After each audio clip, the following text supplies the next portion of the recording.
নমস্কার, আমি রত্না রয়েছি আপনাদের সঙ্গে। আপনাদের একটা ছোট্ট ভিডিও দেখাবো। এই ভিডিওটা জনসংখ্যা বৃদ্ধিকে কেন্দ্র করে কিভাবে একটা সম্প্রদায় জনসংখ্যা বৃদ্ধি করে যাচ্ছে দিনের পর দিন। তাদের সেই নিয়ে কোনো মাথা ব্যথা নেই যে এই যে জনসংখ্যা বৃদ্ধি হচ্ছে এর ফলে দেশের কতটা ক্ষতি হচ্ছে। তারা শুধু ধর্ম নিয়েই বাঁচে, সারাদিন ধর্ম চর্চাই করে থাকে এবং দেশের ভালো, দেশের উন্নতি, দেশকে এগিয়ে নিয়ে যাওয়া এইসব কোনো বিষয় তাদের মাথা ব্যথা নেই। তারা একটাই জিনিস ভাবে, নিজের ধর্ম। আর আমাদের দেশের প্রধানমন্ত্রী তিনি এর আগে বলেছিলেন যে এই জনসংখ্যা বৃদ্ধিতে একটা হ্রাস টানবেন। সেটা যদি খুব দ্রুত না হয় তাহলে আগামী দিন কিন্তু অনেক ভয়ঙ্কর হতে চলেছে।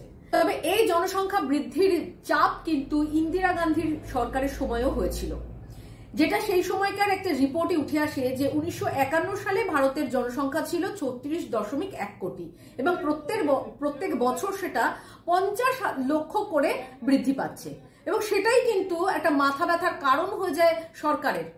আর এর ফলে সেই সময় বিভিন্ন রকম এই ফ্যামিলি প্ল্যানিং এর উপরে বিভিন্ন রকম প্রজেক্ট আনা হয়।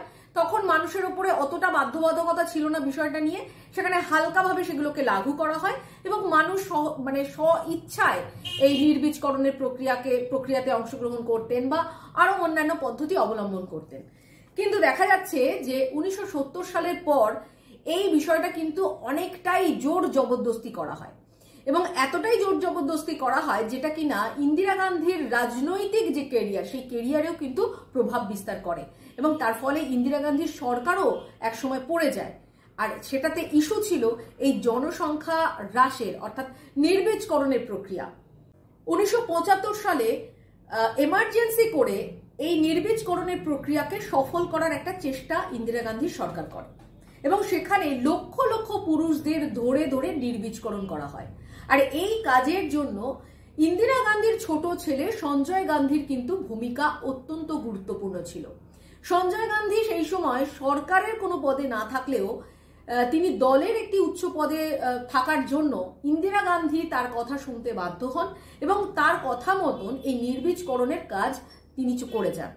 সেখানে দেখা যায় যে গ্রামকে গ্রাম পুলিশকে দিয়ে ঘিরে ধরে পুরুষদেরকে একত্রিত করে তাদেরকে জোর জবরদস্তি স্টেরিলাইজ করা এবং সেখানে কোনো ধর্ম বর্ণকে দেখা হয়নি। ধর্ম বর্ণ নির্বিশেষে বিশেষ করে দরিদ্র মানুষদের কিন্তু টার্গেট করা হয়েছিল, দরিদ্র মানুষদের ধরে ধরে এই নির্বীজকরণ করা হয়েছিল এবং এই নির্বীজকরণের যে ঘটনা, সেই ঘটনার উল্লেখ রয়েছে সালমান রাশিদির একটি নভেল মিডনাইট চিলড্রেন। সেই নভেলে তিনি উল্লেখ করেন যে সেই সময় 62 লক্ষেরও বেশি মানুষকে নির্বীজকরণ করা হয়েছিল এবং এই নির্বীজকরণের ফলে কিন্তু ইন্দিরা গান্ধীর সরকার মহা বিপদে পড়ে গেছিল।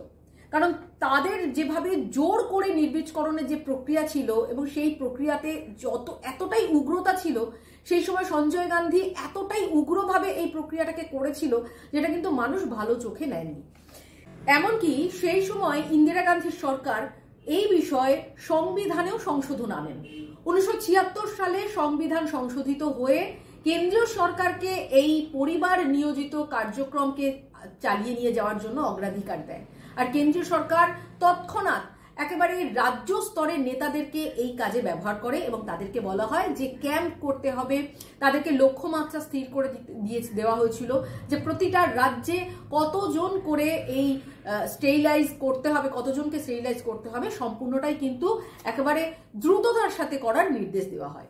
সেখানে দাঁড়িয়ে সরকারি কর্মচারী যারা রয়েছেন তাদের জন্য সার্কুলার জারি করা হয়। সেখানে বলা হয় যে সরকারি কর্মচারী যারা রয়েছেন তাদের প্রত্যেককে এই স্টেরিলাইজ করতে হবে, সেই সার্টিফিকেট রাখতে হবে, না হলে তাদের পরবর্তী ক্ষেত্রে পেনশন আটকে যাবে, তাদের প্রমোশন হবে না, এমনকি তাদের স্যালারি পর্যন্ত আটকে যাবে, এমনটাই কিন্তু সেই সার্কুলারে থাকে এবং সেই অনুযায়ীও কাজ হয়। সর্বোপরি সব থেকে যেটা উল্লেখযোগ্য ছিল যে বিভিন্ন রকম ড্রাইভিং লাইসেন্স যদি না এই স্টেরিলাইজ সার্টিফিকেট দেখানো যেত, ড্রাইভিং লাইসেন্সকে রিনিউ করা যেত না, বিভিন্ন ট্যাক্স লাইসেন্স থেকে শুরু করে যে কোনো সরকারি কাজ এই যদি স্টেরিলাইজ সার্টিফিকেট না দেখানো হতো তাহলে করা যেত না। এমনকি স্টুডেন্ট যারা রয়েছেন, যারা সেই সময় স্কুল কলেজ ইউনিভার্সিটিতে পড়বেন, তাদের বাবা মায়ের যদি স্টেরিলাইজ সার্টিফিকেট না দেখানো হতো তাহলে তারা পড়াশোনা করতে পারতো না। এমনটাই কড়াকড়ি করে দেওয়া হয়েছিল। হাসপাতালে ফ্রি ট্রিটমেন্ট হতো না যদি না স্টেরিলাইজ সার্টিফিকেট দেখানো হতো। এবং টিচার্স, সরকারি কর্মচারী, তাদেরকে টার্গেট দিয়ে দেওয়া হয়েছিল যে কতজন মানুষকে তাদেরকে স্টেরিলাইজ করাতে হবে, তার জন্য তারা 50 টাকা 100 টাকা করে পেত এই কাজটা করার জন্য। ফলে প্রচন্ড পরিমাণে একটা অ্যাগ্রেসিভ বিষয় ছিল।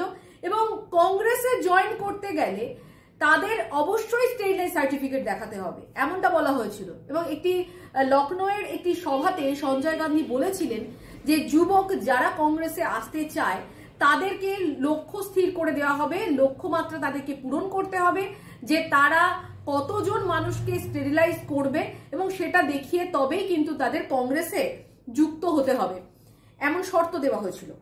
ফলে বোঝাই যাচ্ছে যে এই যে একটা জন্ম নিয়ন্ত্রণের ওপরে কিভাবে সেই সময়কার সরকার একটা চাপ তৈরি করেছিল। এবং এই ভিডিওটা দেখার পর আপনারা হয়তো বলবেন, আমারও সেটা মনে হয়েছিল যে এই জন্ম নিয়ন্ত্রণের যে রাশটা সেটা কিন্তু ধরে রাখা দরকার ছিল। সেই 1977 সালের পর সেই রাশটা হালকা হয়ে যায় এবং ইন্দিরা গান্ধীর সরকারের পতন হয়। সেই রাশটা কিন্তু ধরে রাখা দরকার ছিল, তাহলে আজ এই দিনগুলো দেখতে হতো না। এবং এভাবে এই ভিডিওটা দেখার পর আপনারা দেখবেন যে এভাবে মানুষ তাদের পরিবারকে বাড়িয়ে যেত না। এক একজনের 80টা পরিবারের সদস্য, 80টা বাচ্চা, কেউ বলছে 10টা, কেউ বলছে 12টা, কেউ বলছে 21টা। আরে তারা কি খেতে দেয়? তাদের মানে শুধুমাত্র একটা হাফ প্যান্ট, একটা হাওয়াই চটি আর একটা স্যান্ডো গেঞ্জি হলেই তাদের জীবন চলে যায়। এটা যে দেশের মানুষের জন্য এবার খাদ্য সংকট তৈরি হয়ে যাবে। এত যদি বাচ্চা কাচ্চা চারিদিকে ভরে যায়, তাহলে এত যদি মানুষ ভরে যায়, তাহলে এরপরে তো খাদ্য সংকট হয়ে যাবে। এবং আমরা নরেন্দ্র মোদীর কাছে শুনেছি, উনি বলেছেন যে এই জন্ম নিয়ন্ত্রণের জন্য তিনি বিভিন্ন রকমের প্রকল্প আনবেন এবং এটার উপরে একটা নিয়ন্ত্রণ আনার তিনি চেষ্টা করবেন। এবং সেই চেষ্টাটা যদি খুব দ্রুততার সাথে না হয়, তাহলে আগামী দিন কিন্তু ভারতবর্ষে একটা মারাত্মক বিস্ফোরণ হতে চলেছে, যেটা জনসংখ্যা বিস্ফোরণ। এবং সেই জনসংখ্যা বিস্ফোরণে ভারত কিন্তু যে লক্ষ্যমাত্রা নিয়ে এগিয়ে যাচ্ছে সেখান থেকে অনেকটাই পিছিয়ে আসবে। আপনারা সেই ভিডিওটা শুনুন এবং অবশ্যই নিজেদের মতামত কমেন্টস বক্সে অবশ্যই জানাবেন। बच्चे जितना जो इंसान पैदा कर सकता है पैदा करे। हम तो हमारे 10 परिवार ज्यादा बढ़ना चाहिए, जब तो होगा। जितने भी दे, 10 हो, 12 हो, 25 हो, जितने भी हो, हमारे यहाँ बच्चे बंद नहीं होते। जी बिल्कुल, अल्लाह की देन है, बिल्कुल अल्लाह की देन है। अल्लाह दे रहा है बच्चे, जनसंख्या अल्लाह बढ़ा रहे हैं। यस, अल्लाह दे रहा है। औकात है उतने करेंगे मुस्लिम, जिसकी जितनी औकात है ना उतनी करेंगे, चाहे वो 1 हो चाहे वो 10 हो। ऊपर वाले की देन है, कितने बच्चे पैदा करेंगे हैं? जितने हो सकते हैं उतने करें। 4-5 होना चाहिए, 4-5 होना चाहिए। क्यों? अल्लाह की कलम से बच्चे पैदा होंगे नहीं होंगे अल्लाह की कलम। जिसके लड़कियां अल्लाह उसके लड़के न करे, सब अल्लाह के हुक्म से होते हैं। 2 बच्चे हो 4 हो, जितने हो जाए, 12 हो जाए, 10 हो जाए, 5 हो जाए, 6 हो जाए। भाई 1-2 बच्चे में क्या होता, खाया पकाया चुपे पड़े। जितने अल्लाह दे इतने ले लो। हाँ 10 दे 15 जितने, वो तो अल्लाह जाने। ये मुंह से सुपारी निकाल के बात कर रहे बाबा। अच्छा, बाल बच्चा सब कितना है आपके? मेरे 6। बच्चा सब कितना है? 7। 7 बाल बच्चा। यस। कितना बाल बच्चा है सब आपका? हमारा पास 8 बच्चा है। कै गो है? हमारे पास 8 बच्चा है। 8 बच्चा है। हाँ तो कै गो बाल बच्चा हुआ दादी? हमको 10 गो हुआ बेटा। बहुत पहले के मतलब कि 10 बच्चा के माँ है। 10 बच्चा। 2 को चल गया अल्लाह। आप तो नहीं जमाने की, यहाँ भी तो 6 कर दी। मेरे 10 बच्चे हैं, 7 बेटे हैं, 3 बेटियां हैं। 5 बेटों की शादी कर दी, 1 बेटी की शादी कर दी। और आज हमारे बच्चे सारे ठाली पड़े। उनके भी बच्चे, मेरे पोती पोता भी है, 12 पोती पोता है मेरे। कम से कम हमारे घरों में कम से कम 80 बच्चा है। मेरे अपने घर 5-10 घर हैं, एक भाई 5-10 हैं, 80 बच्चा है। इसके बच्चे हमारे लिए 10 घरों में 80 बच्चे। 80 बच्चा है। बाबा जी हैं, आप बताइए 2 बच्चे ठीक हैं क्या? बच्चे जितने उतने कम है। बच्चे जितने आपके कितने? मेरे तो 12 हैं। 12 हैं। आप मेरे 12 बच्चे। 12 बच्चे जो 23 बच्चे हैं। कितने बच्चे हैं मुला जी? 5 है दोनों। 23 बच्चे हैं, 23। मिसेज कितनी है घरवाली? हाँ वाइफ घरवाली है, एक घरवाली से 23 बच्चे। शाबाश। लेकिन 1 सेकंड, एक बात बताइए, चलिए आप अच्छे परिवार से, मैं मानता हूँ आप बढ़िया कमाते हैं, जो नहीं कमाता वो भी 10 क्यों? तो अल्लाह देगा। क्या अल्लाह देने वाला है या कोई नहीं है? तो महंगाई तो ऐसे ही तो बढ़ेगी, फिर जनसंख्या इतनी सारी। महंगाई बढ़ेगी तो बढ़ने दीजिए, जो किस्मत में रहता है वही ना होता है। योगी जी कह रहे हैं जनसंख्या बढ़ रही है तभी तो काम नहीं। इससे क्या मतलब है? हमें तो अपने से मतलब है, हमें योगी से क्या, हमें योगी धरा क्या खाने। तो आप लोग में होता है 2-3, मगर मुस्लिम में तो होता है 5 ही 6। पालना सरकार पाल ली है क्या? हम अपने ऊपर पाल रहे हैं ना, जो भी कर रहे हैं अपने ऊपर कर रहे हैं, हम खुद पाल रहे हैं अपने आप को, सरकार पाल रही है तो बताओ। अगर कोई बच्चे पैदा कर रहा है तो अपनी हिम्मत की बुनियाद पे कर रहा है। अगर हम औलाद पैदा करने की क्षमता रखते हैं तो हम उसको खिलाने की भी औकात हैसियत रखते हैं कि नहीं रखते? खाओ माँ कसम। अबे साले, माफ करना, मैं जो हाँ ये कर लो पहले। बड़े लोग हैं, पहले ऐसे करते होंगे। शाबाश बेटा, बहुत बढ़िया मुन्ना। जी आए सामने मेरा मकान है। मेरी बेगम खड़ी है। उफ उफ उफ उफ। मेरे बच्चे छोटे छोटे। क्या बात है सर, क्या बात है सर, क्या बात। ये बातें बताई नहीं जाती, नजर लग जाती है। मतलब ये हो क्या रहा है? अभी बता दे भाई, अभी बता दे। राशन देना है तो बाबा योगी देगा, और बच्चे देना है तो ऊपर वाला देगा। राशन जो देंगे वो बाबा देंगे। पता है हरामी हो अब सब अल्लाह का दिया हुआ है मैडम, सब तो अल्लाह का देन है ना। वो गरीबी किसका देन है? गरीबी तो मतलब देना ही है मोदी जी का। गरीबी मोदी जी की देन है। खुदा कसम, ये दिल में लगी आग, दिमाग में लगी आग, इस पर पानी डालो, दिमाग से काम लो, अकड़ से नहीं। खुदा के वास्ते बच्चों को पढ़ाना शुरू कर दो, उनसे भीख मत मंगवाओ, उनसे भीख मत मंगवाओ। ये क्या बोले, मैं समझा नहीं। 5 भाई 4 बहन। 5 भाई और 4 बहन। 5 और 4 9 भाई बहन है आप। हाँ। ये उसका नतीजा है जो बार बार कहते हैं, पूछते हैं कि अल्लाह की देन है, अल्लाह की देन है। शायद 1 या 2 बच्चे होते या सरकार की नीति को आप फॉलो करते, हमारे 2 पे चलते, तो शायद आज ये नौबत नहीं आती कि कटोरा हाथ में लेना पूरे दिन भीख मांग। उन्होंने मुझे महीने में 10 किलो दिया, 4 दे रहा कुल 4। 300 रुपए की दिहाड़ी नहीं करोगे, लेकिन 15 किलो का राशन रख लोगे। मैं चाहता हूँ मुझे 15 चाहिए। ये मुझे क्यों मिल रहा है इतने? 5-10 ही मिल रहा है, 3 बच्चों पे भी क्यों मिल रहा है? हम ये पार्टी मार्टी नहीं जानते भाई, हमें तो लाभ मिला, मकान भी बन गया, शौचालय भी मिला, और हमें लाडली बहना के पैसे भी मिल रहा है, गैस कनेक्शन भी मिला। भाईजान बस मकसद नहीं भूलना। मुसलमानों के 16-16, 18-18 बच्चे हैं। 16-16, 18-18 बच्चे।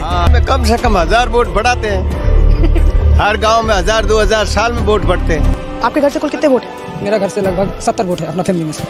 आपके वोट में 70 वोट है? आपकी फैमिली, वही मैं समझ गई, पूरे खानदान में आपके 70 वोट है, और वो सबके सब वोट करेंगे ना? सबके सब करेंगे। आधे लोग सब लाइन में लगे हुए हैं, पूरे 70 लोग। तो ये देखिए, ये होती है ताकत समाज की, कि 70 वोटर जो हैं वो इनकी खुद की फैमिली में से हैं, और वो सब के सब वहाँ पर लाइन में लगे हुए हैं और वो वोटिंग करेंगे। ठीक, अब मुझे एक बात बताओ, 70 वोट है तो कैसे 70 वोट है यार, इतना सारा? कितनी बड़ी? हमारा फैमिली में से मेरा चाचा है 6 चाचा, 2 फूफी है, हमारा चचेरा भाई, सब मतलब बड़े हम लोग हो गए हैं, सबका वोटर लिस्ट में नाम जुड़ गया है। अरे कहना क्या चाहते हो? कि 75 करोड़ जिस दिन हो जाएंगे उस दिन हमारा ही मुसलमान प्राइम मिनिस्टर होगा, और 250 से ज्यादा यहाँ से हमारे सांसद होंगे। राम के पिल्ले तू है कौन? हम घुसपैठी हैं, बच्चे पैदा करने वाले हैं। तू है, तेरे को पता नहीं है लेकिन तू है। ये क्या बात हुई? अल्लाह की देन है।